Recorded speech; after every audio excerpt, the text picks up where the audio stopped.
If you put the first season of Stranger Things beside the newest footage from Season 5, the most noticeable change is how different the cast looks. The show began with a group of kids in middle school. A decade later, they look like adults playing characters who have barely aged in the story. That visual jump did not happen because the show wanted it. It happened because modern television is built around long breaks and slow production cycles. These delays have become so normal that we barely question them, even though they have changed the entire experience of watching TV. Stranger Things is the clearest example of this problem. Season 1 arrived in 2016, but Season 5, the final chapter, in 2025. Fans have grown up waiting between seasons. Younger viewers who started watching when they were in school are now in college or working jobs. The story, meanwhile, has barely moved forward. The gap between the real world and the fictional timeline keeps widening, and no amount of de-aging makeup or careful lighting can hide it. Television never used to work this way. For most of its history, shows returned every year, sometimes even twice a year. You saw the actors change gradually, not in sudden leaps.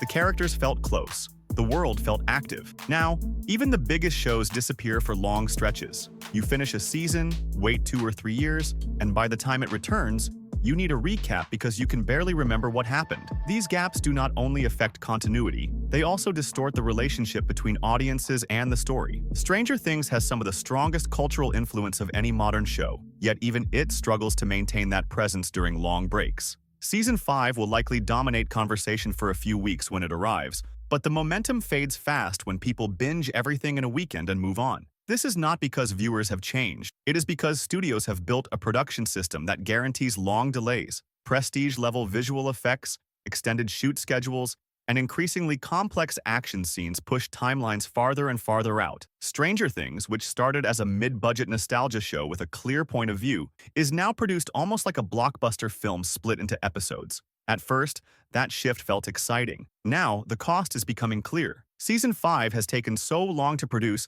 that the kids on bikes identity that defined the show barely exists anymore. Emotional connection that came from watching the characters grow in real time has been weakened. This issue does not only apply to Stranger Things, but it is the most visible case. Other high-profile series like The Last of Us or Severance also face long production delays, but none of them show the consequences as clearly as a show built around children who are now in their 20s. When tiny breaks become multi-year gaps, the story loses some of the authenticity that made it special. The broader TV industry is dealing with a related problem. The push to make everything look like cinema has erased the mid-budget, steady-release model that kept television consistent for decades. Shows used to thrive because they had time to find their audience. They did not need every episode to look like a feature film. Stranger Things itself grew because people discovered it gradually. Season 1 built momentum through word of mouth. Season 5 will be the opposite, a massive global event weighed down by years of expectation. Stranger Things was never cheap, but its scale has expanded so much that each new season becomes a multi-year project. The result is the slow-motion release cycle we have now. Even the excitement around Stranger Things Season 5 comes with a sense of fatigue. People want to see the finale, but many have forgotten small plot threads from earlier seasons.